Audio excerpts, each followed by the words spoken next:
And Good morning, Stuart. Good morning. I'm trying to. Oh, there I am. How you doing? Good. Thank you for joining us. The I wanted to. I'm glad that you're going to be joining us because there were several things we wanted to accomplish. Before we start, let me ask you: do you have any time constraints past this hour, this 1 hour time? Nothing definite. I have lots of stuff to do, but I can. I'm not that constrained. I'm retired, so I say retired. Yes, I'm planning to retire from retirement. It's driving me crazy. Yeah, that's it where I'm happened to at. my dad. That's why I actually enjoy working. I'm not working in the hospital anymore. I'm just working in research. Oh. Well, let me introduce you to Jeff Renner. This is Dr. Stuart Hameroff, and I would assume we can address each other by our first names. Good Fine by morning. me. Hello, Jeff. Okay, Uh, nice to meet you, Stuart. Thank you for joining. Jeff is the moderator, and he'll be introducing the speakers. And so we're doing this Zoom call for several reasons. One is to meet the speaker that would be in the same category as you. In this particular case, it would be biology to consciousness, and that's Dr. Hameroff. Now, we did interview him by himself the first time, but now that you'll be able to join us, he said he could join us, but his time is limited. And I wanted to introduce you because part of our program is not just a Q&A afterwards, but also a dialogue between you and Dr. Hameroff, and Dr.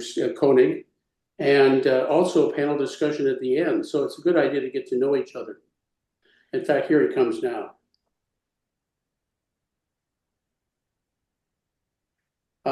The other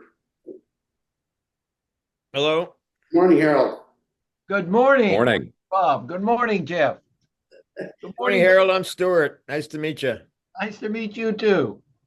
Well, I was just explaining to Stuart what the purpose of this call was, and that we had already been on a call with you, Harold.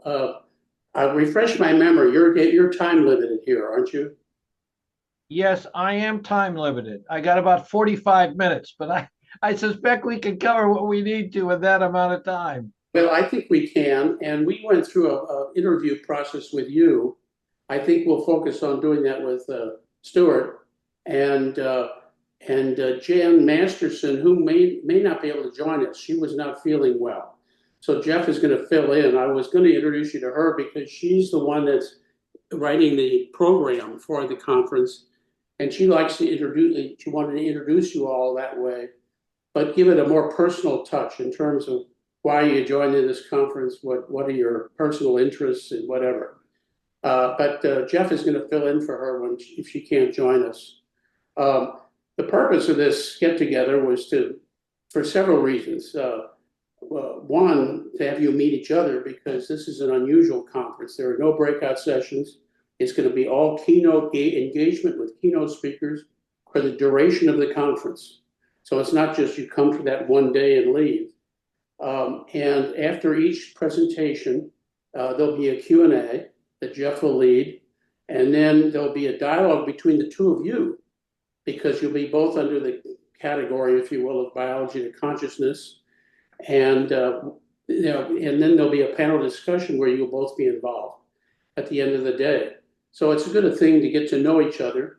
And you also got the invitation I sent out to the cocktail party, which will give you a sense of all the speakers, because in many cases, the speakers have not met each other, even though they're top-notch people in their fields, as you all are.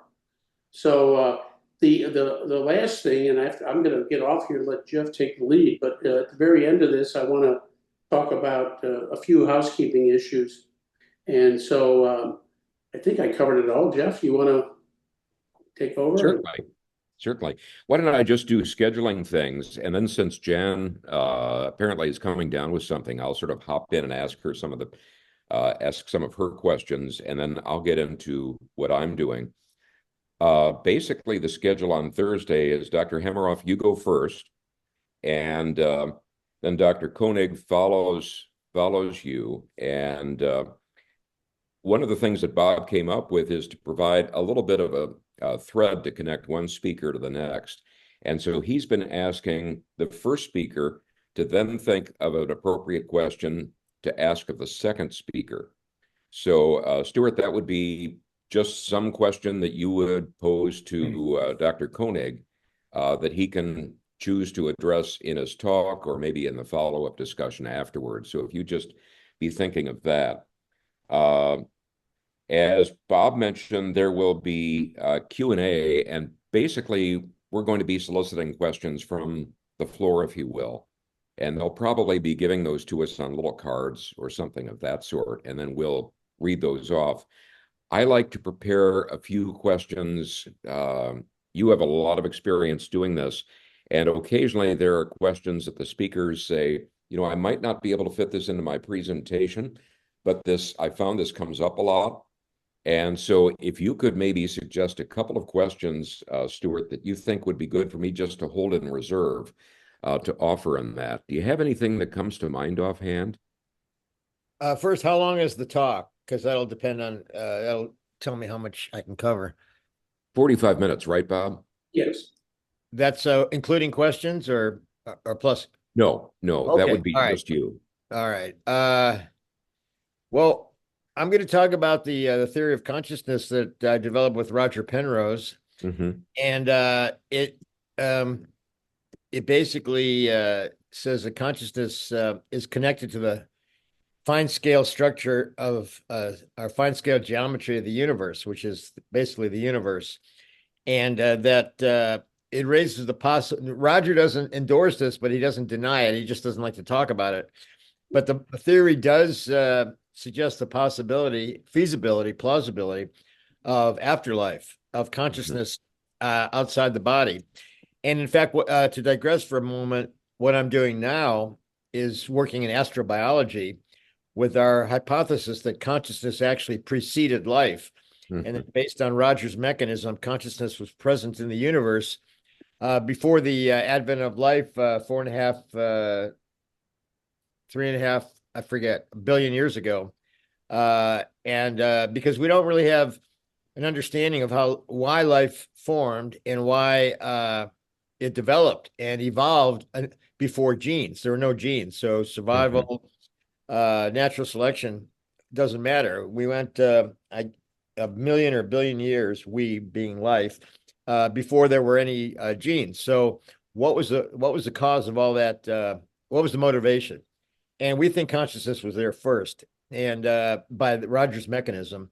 And by we, I mean myself and my colleague Dante Loretta, who's a planetary scientist, and Anirban Bandyapati, who's been studying these molecules and looking for signals and coherent oscillations and so forth. So we think Roger's mechanism was there first, and was the spark of life, quite literally. And I was at a conference with Deepak Chopra a couple of weeks ago, and one of his Indian colleagues, Indian knowledge system friends, quoted the Indian text that said that consciousness was there first and got bored and created life as a vehicle. And that's my story, and I'm sticking to it. So, that's a great quote. Thank you. And so that's kind of the premise. And then, so if you've got consciousness before life, it's not that much of a stretch to say you can have consciousness after life. And we think that consciousness occurs on a spectrum of frequencies.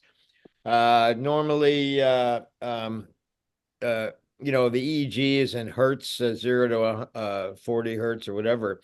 But if you look inside the neuron and the microtubules, you have coherent oscillations in much, much faster, kilohertz, megahertz, gigahertz, terahertz, all the way down, smaller, faster. And when you get smaller, you get quantum non-locality, and everything kind of connects sideways or to everything. So you can have interconnections and that sort of thing.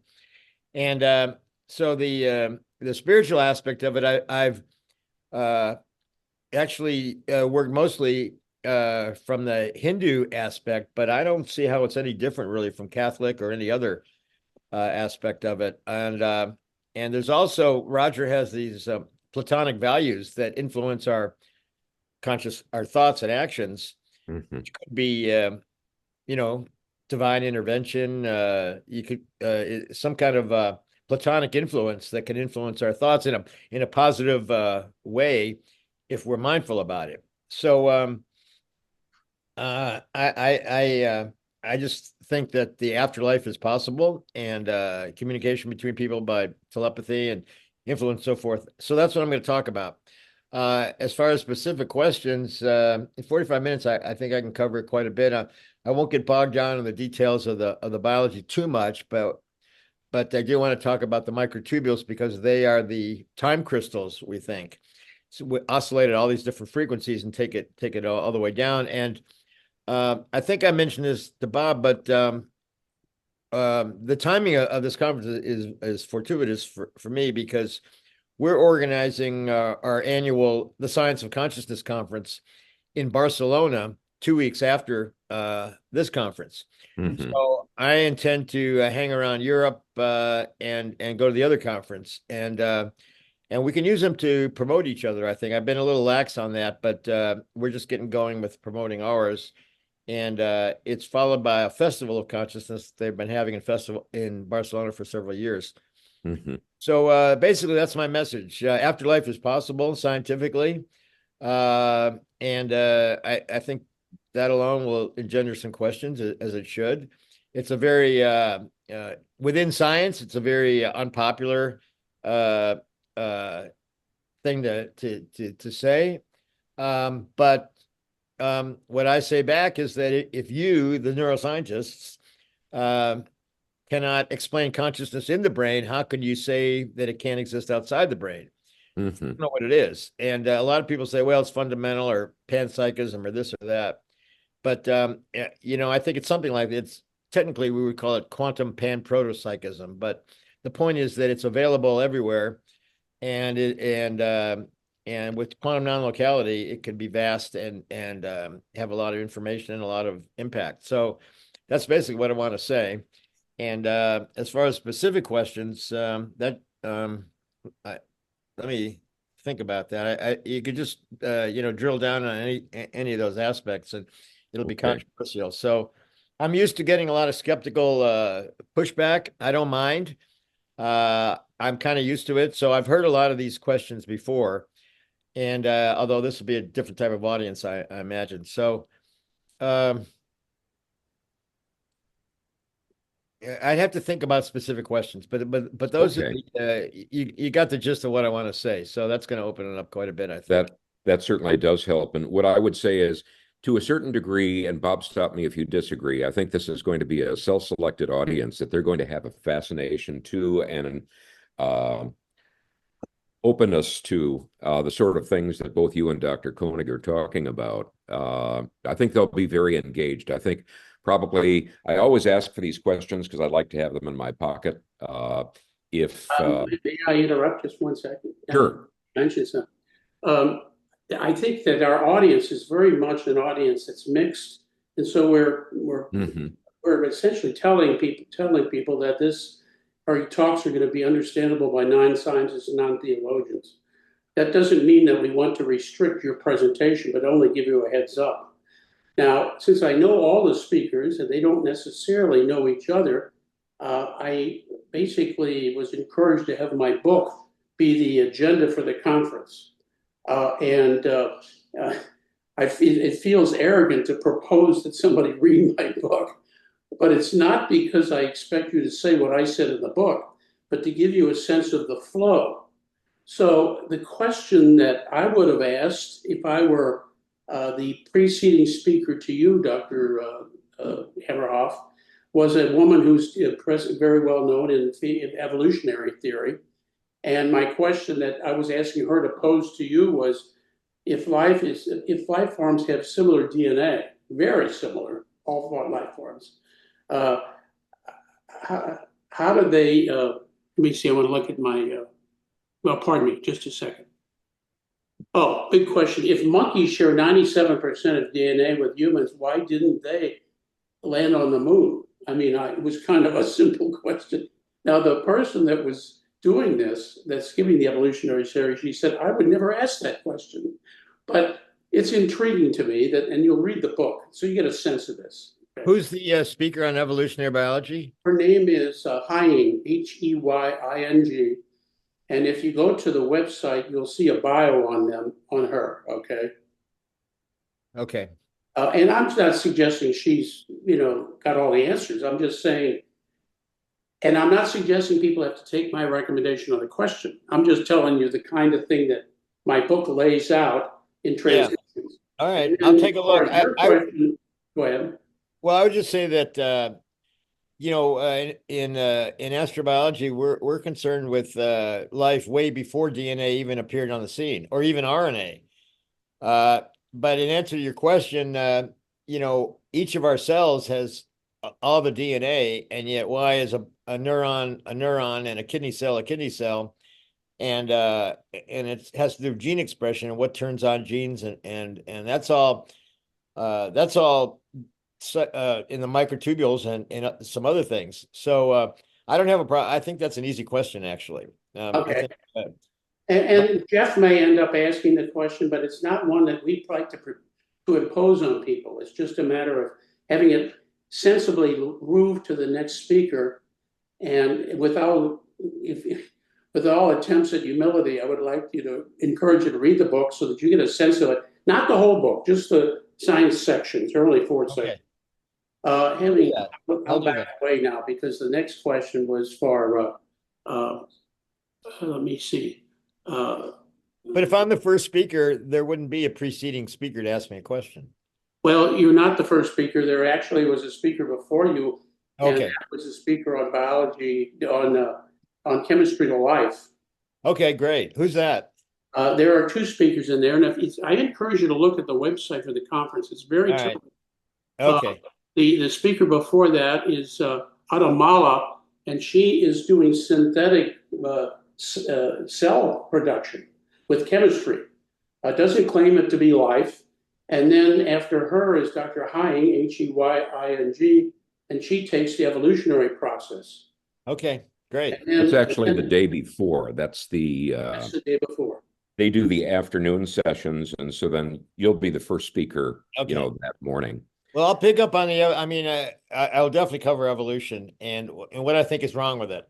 And I was in a discussion on Deepak's email list recently with Richard Dawkins, and I got in a fight with him, and he's pretty stubborn and pretty resourceful. But when I got to the question of how did life get from its origin to genes, a million or billion years, and he had no answer. He said, that's a tough question. So, and then he ran away. He quit the list and said, no, I'm too busy and blah, blah, blah. So I'm pretty confident. I think he's wrong. And, I mean, genes are important, obviously, but they're not everything. And like I said, life did fine for a million or billion. I have to find out. That's quite a difference. I think it's a billion, actually, before genes appeared, or before RNA even. And maybe by then we'll have a little data because we're actually analyzing these molecules from an asteroid from the early solar system, which would be probably the same or similar to. You broke up on us. Just a second. And life froze. You froze. Go ahead. Life is organic, based on organic chemistry, and organic chemistry means aromatic rings, and that's quantum. So at its core, even though everybody says the brain, here's another question that could be asked. One we've been dealing with since for 30 years since we started our theory, and that is that the brain is too warm, wet, and noisy for quantum effects. Because if you build a quantum computer in a laboratory, it has to be at absolute 0 temperature to avoid any vibrations. And we've answered that. First of all, it's been proven to exist. And number 2, we know why, because it's in the oily area, not the liquid area. As an anesthesiologist, you give drugs, and where do the drugs go? They go where they're soluble, where they dissolve. And almost all drugs are polar and dissolve in water, blood, fluids. The anesthetic gases are nonpolar. They don't oil and water don't mix. They're more like an oil. And so they go to the oily part of the body and the brain, and that includes inside proteins where the quantum stuff happens. So that would be a reasonable question. And although I'll cover it, why isn't the brain too warm, wet, and noisy for Yeah. quantum effect? So By the way, Okay. I wasn't trying to suggest you wouldn't be able to answer whatever the question is, but I wanted to give a flavor. yeah. And the question that I was thinking that you would pose to Koenig, who follows you, is if consciousness and free will exist, how do they interpret medical research on faith, which is kind of a twist that Koenig is very interested in. So I just want to give you a flavor for each other and Okay. maybe describe what his interests are, so you got a sense of that very quickly. Okay. What I might do is just jump in here and say, because I know Dr. Koenig, your time is limited. The one other thing I'd mention is that there will be a panel discussion at the close of this day, and that will bring both of you back. It's going to bring, and Bob, correct me if I'm wrong, it's going to bring Dr. Finley, who is he had studied with Todd Burton. Psychologist. He's a psychologist. Psychotherapist. And then is Father Freeman also going to be a part of that panel, then Bob, too? Yes, I think he should be. Okay. Yeah. And then there'll be a rabbi. And do we have one of the Sufis that are going to be a part of that to sort of? Yes, Jamal, I was thinking, and Jamal is going to be on that. The rabbi Kabbalist is an MD psychiatrist. So the contemplative aspects of their faith traditions. Oh, good. I got a quote from the Kabbalah I'll throw in. Good. I'm sorry, what? I have a quote from the Kabbalah I'll include. Wonderful. Actually, let me just mention it. The quantum and classical is hard to explain. So I used like the yin yang with one quantum and classical, and the boundary between I think this is where consciousness occurs on the edge. And that there's actually a quote from the Kabbalah somebody sent me years ago that the world is divided into two realms, and then describes them. Doesn't say quantum and classical, but they fit pretty well. And that consciousness dances on the edge between the two worlds. I think that's a pretty good explanation. What I'd suggest, and there are a couple of specific questions that I want to ask about the introduction, and then questions since Jan wasn't able to join us that I'd like to ask you, Stuart. But what I might do is just open it, since time is limited and we want to be efficient and cognizant of that, is maybe just give a few moments for both of you, Dr. Hameroff and Dr. Koenig, to just sort of ask each other something, or pose questions or something of that sort, just dialogue a little bit about what you're going to talk about. And for Bob and I, hear what he Harold, right, has to say. And since I already blabbed for 5 minutes or so if you can please enlighten me. I'm sorry I haven't looked into your I've been really busy organizing our conference, so I've neglected this a little bit, but I'll catch up. Don't worry. Okay. No, thank you, Stuart. Well, I'm going to be talking, you've got the theologians, and then you've got the real scientists, like what you're talking about. I'm kind of in the middle. That's kind of where I'm operating. I'm not, sophisticated in terms of the real science like you and your colleagues are. And I'm probably closer to the theologian side, but I do have a good understanding. I understood what you were saying very well.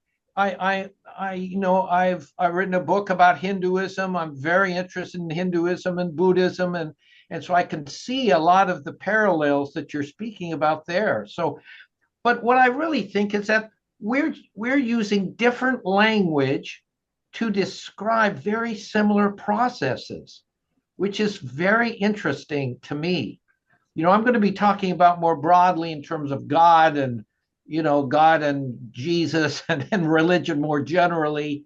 And a lot of what I'm speaking about is connecting, having faith with health and well-being. And in many respects, having a model to try to understand life and how it's going and why we suffer, why this life is so hard. different ways of expressing that in different language. I think it's beautiful. Yeah, so really I'm just going to talk about the connection between a person's religious faith and their health and the evidence from epidemiological kinds of research, observational studies, some randomized controlled trials, and the effects that faith has on a person's health and well-being. And I think that does dovetail beautifully with this brilliant scientific explanation of how this actually might all be happening. Kind of I see it as the hand of God that you're describing. Kind Now, of like Harold, share with him your MD medical background and at Duke and all that, so he knows where you come from. I'm a physician and a professor of psychiatry and behavioral sciences, associate professor of medicine here at Duke University in Durham, North Carolina. Great. And I've spent a lot of in fact, all of my career looking at the connections between faith and health, mental, social, behavioral, and physical health. So, that's a kind of very important area. Yeah. I hate to, to me, a lot of that boils down to your microtubules are resonating in tune and in harmony with your body. And because they're amazingly, like I said, time crystals with vibrations. And I think that's what life is basically. So, one thing I want to say is everybody worries about defining consciousness, which is a huge issue. I spent my career, but we also don't really understand life. We don't have a good explanation or even definition. Most definitions are like homeostasis, adaptation, mitosis, reproduction. These are functions. These are activities. They don't say what it is. And then some people say complexity, but some things, living things, aren't that complex. I think it has to do with quantum coherence and entanglement, so that an organism is one thing. So if you touch it here, everything feels it, and that's what quantum is all about. So I'm totally on board with what you're saying, and I think what I'm saying is actually also a potential explanation for that as well. Mm-hmm. Couldn't agree more. Duke's So a pretty cool. good school. Duke's got a pretty decent basketball team, I hear. And they're coming to Tucson to play my Arizona Wildcats in a little over 3 weeks, and I can hardly. No.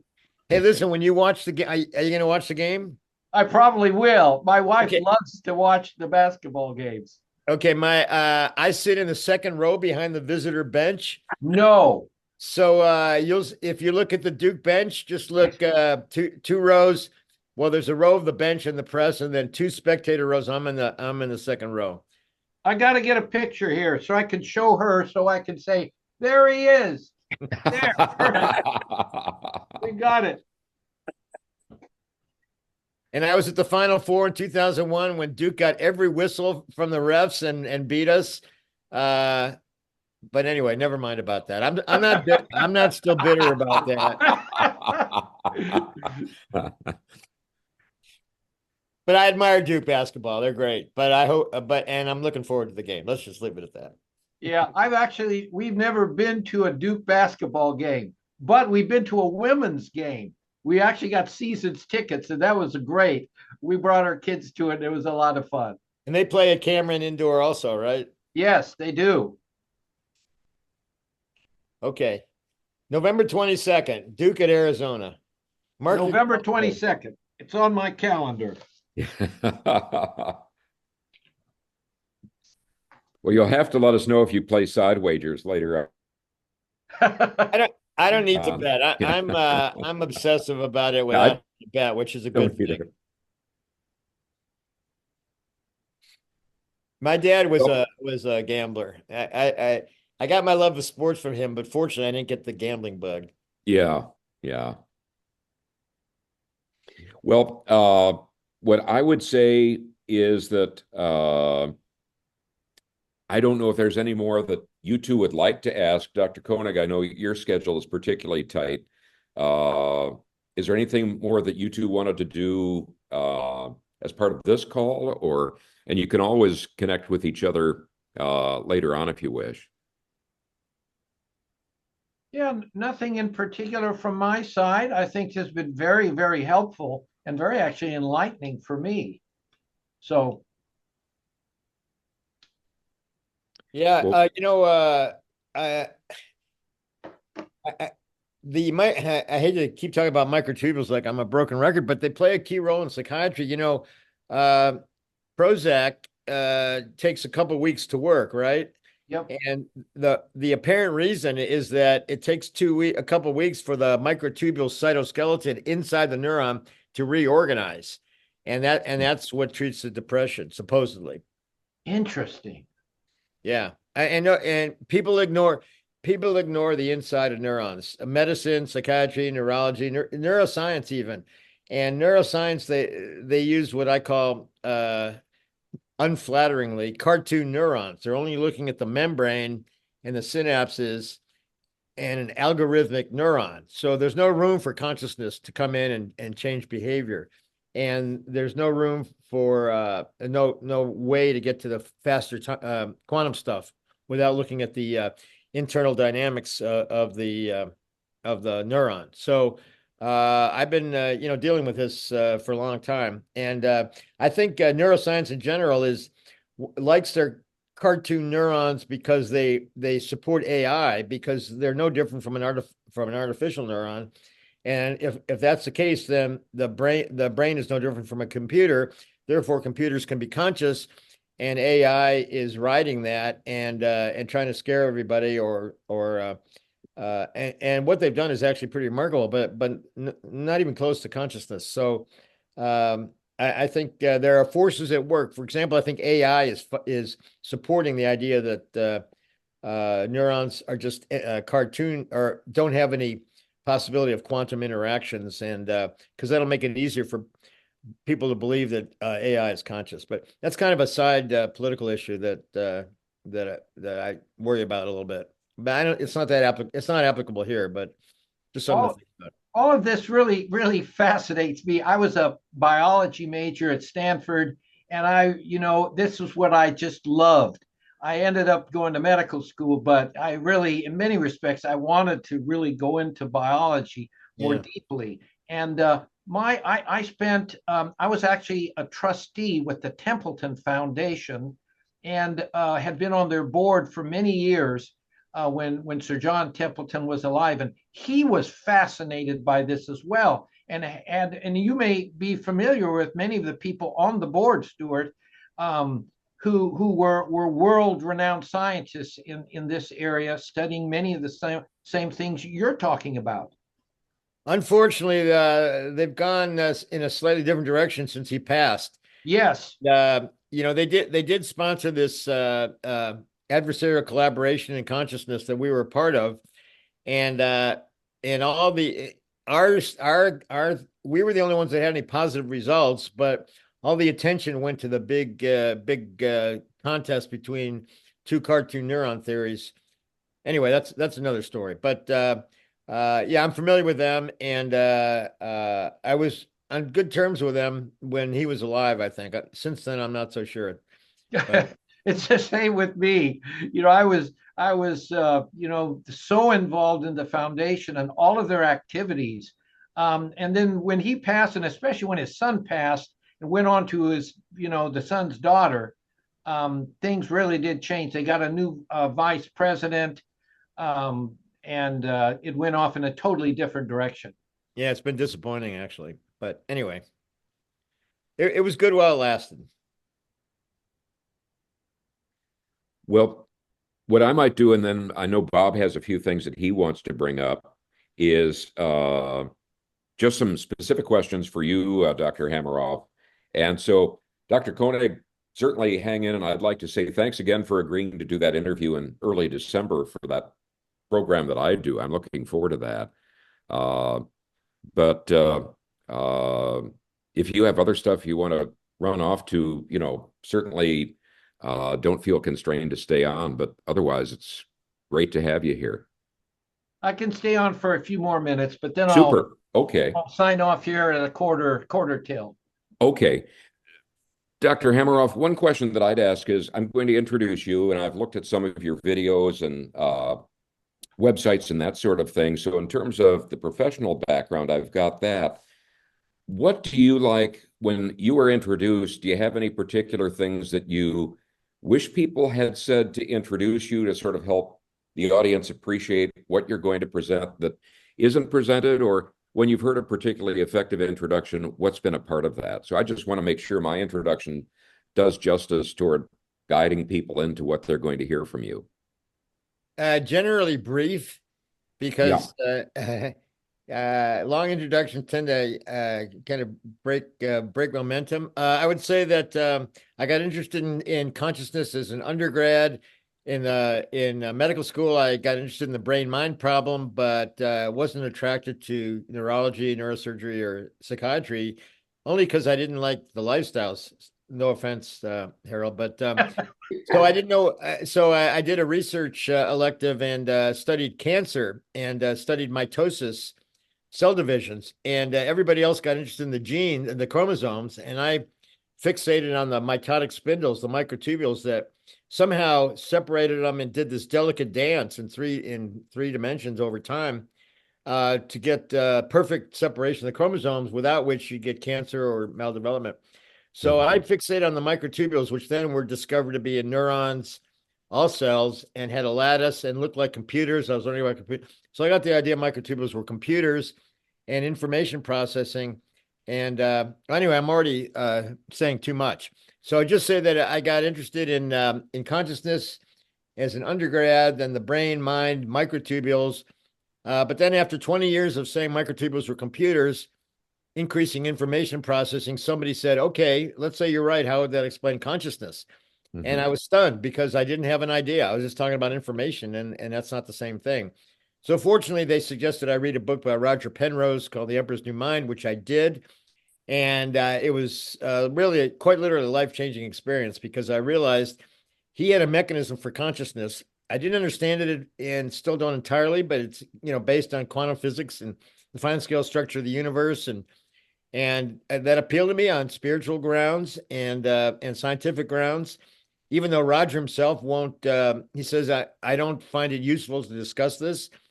And who can argue with him? He won a Nobel Prize and so forth. But really, I think it's a mechanism for not only consciousness, but spirituality as well, even though he won't say that.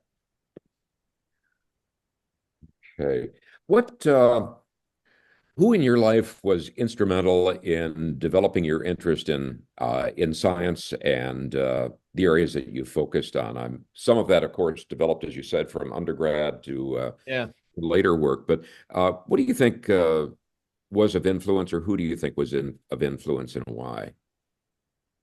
My grandfather was an intellectual. He actually was a rabbi in Russia, in the old country in Russia, and fled the Tsar at the end of the 19th century, and came to America. And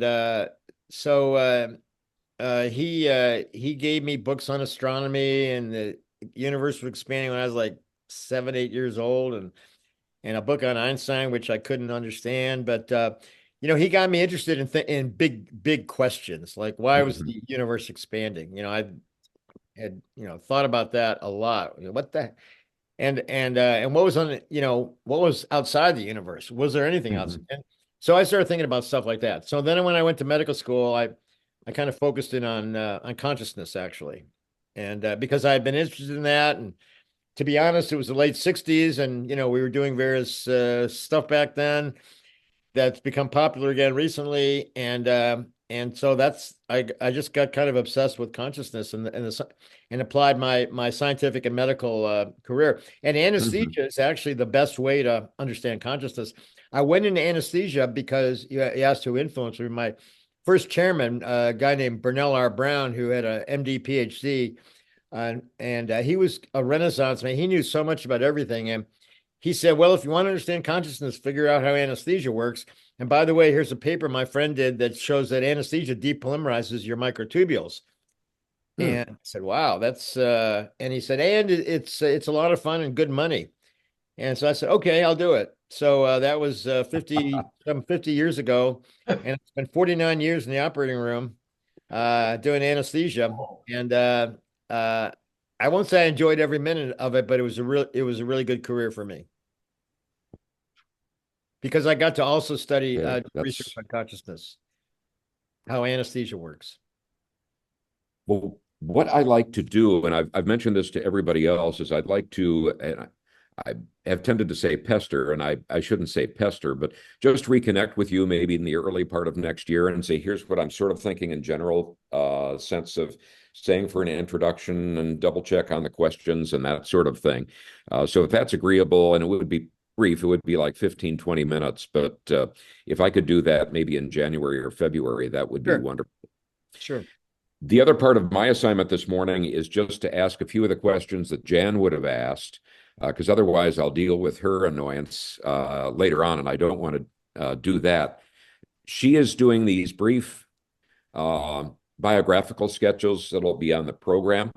And so there are just a few things that she wants to introduce. And so I wrote down some of the questions. Bob, please jump in if there's something I neglect. But some of the things that she has been asking speakers is when Bob invited you to participate in the conference, what made you say yes? Well, I like the topic. I think science and spirituality can be related, at least through our theory. In other theories, absolutely not. But if the cartoon neuron theories can't handle it, so they don't want to even discuss it. Mm-hmm. It's also the same thing with parapsychology and things like that. Reincarnation, which is part of spirituality, of course.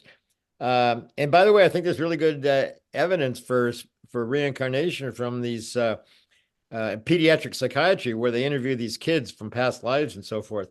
It's actually quite impressive and hard to explain otherwise.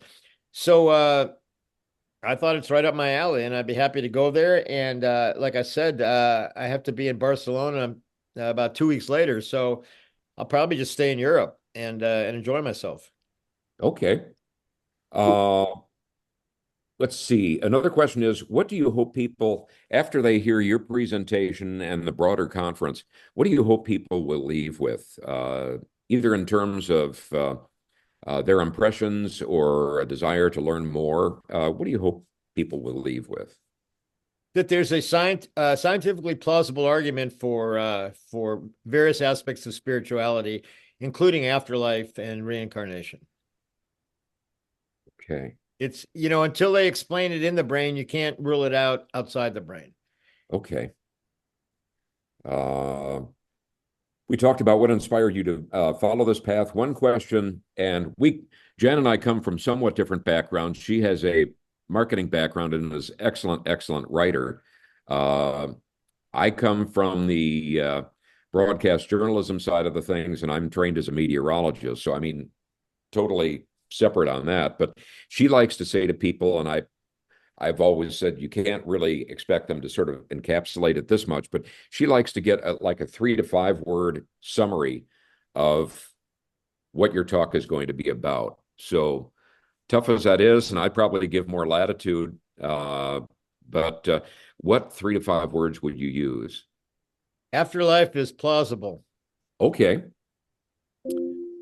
How did I do on that, Bob? Did we hit the points there? I get 2 more words. Okay. Okay, no, those are 3. That's enough. Okay.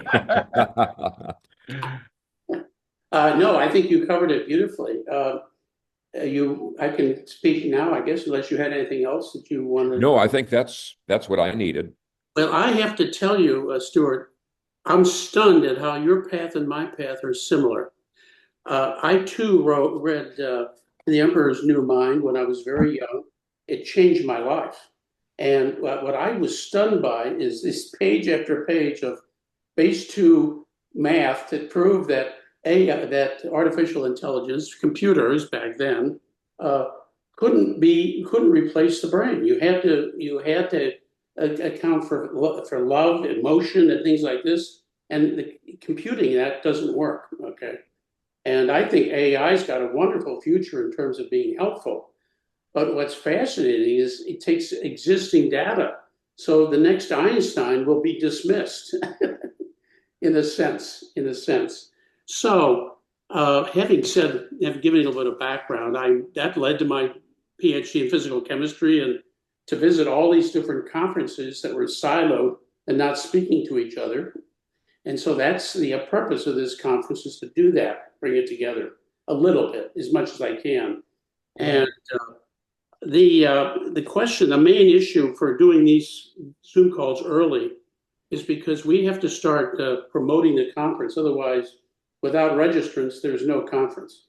And so I noticed with you, Stuart, that the organizations that you have control, interest in and control over, obviously, is Center for Consciousness Studies, and the other was the Institute. I'm sorry. Have we not put your conference notice on there? Well, if you did, I guess I didn't see it. Can you? Okay, see the my link? bad on that. I'll get on that today because yeah, you asked me to do that. And I probably neglected, but I'll take care of it today. And I saw this little I saw your logo. We'll just put that on our website. Okay, and you saw the Institute of Noetic Sciences. That was the other one you have some input into, and I thought maybe you could affect that too. I'll let them know too. Yeah, they're working with us on the Barcelona conference. Okay. Now, I did send you a press release, a graphic for the conference, but I also sent you a personal graphic saying you are one of the presenters. And sometimes that's helpful to send you your Yeah, own. I saw that. Okay, so you've got what you need, apparently. Yeah, it's yeah, my fault for not getting on that. I'll do it today. We're getting we've been moving along on our conference, so Well, just a heads up, the end of the early bird registration is November 30th. okay. And we're going to we're putting this in your organizations in the program Yeah. for the conference, and also what's on the website. I already put that on. So if you don't, when you send me the link, then that releases us to be sure it's in the program. So you have to show me where it's at. Okay. All right. The other thing, my assistant, I'll also put you in touch with my assistant Abby, who runs our website. Oh, that would be great. Sometimes it's better. She doesn't forget stuff like I do. That's great. Yeah, if you do that, I can work with her. Okay. The other thing that I wanted to point out and reemphasize is take the time to look at the conference website, and you have the link to it, and you can see the eclectic interfaith nature of it and the solid science with solid mysticism, actually. The mystical traditions is where I see the union taking place. So the whole conference is culminating in consciousness and mysticism. And the research, that's where we're headed. Okay. In my book, I addressed a number of things that are similar between faith and science in the four categories: physics to creation, chemistry to life, biology to consciousness, and psychology to mysticism. Those are the four agenda sections of the conference. And in the discussion section in the conference website, I listed a few terms that are very similar between faith and science, but are never discussed in those terms, that they are similar, almost identical meaning, but different words. And so Jeff is going to be leading a panel discussion, and those topics may come up. So I just wanted to give you a heads up that it may not be something that you were addressing in your talk, but a heads up that these might be some part of the panel discussion. That's all. And it's in the website. All right. Thank you. I apologize for being slow on getting those on. I'll take care of that today. Okay. Thank you. That's all I have, Jeff. And I would encourage the two of you speakers to get together if you want to. It's up to you, Okay. I think that's all I have too, and definitely don't want to take up more of your time than is necessary, but I'll work on some things. Jen may very well get in touch with you if there was something that she had in mind, but I think we've given her the basis of what she needs. And then, as I say, maybe around February or so, if I can just set up a brief call, 15, 20 minutes and say, let's revisit the questions and that sort of thing. But one thing we do appreciate is I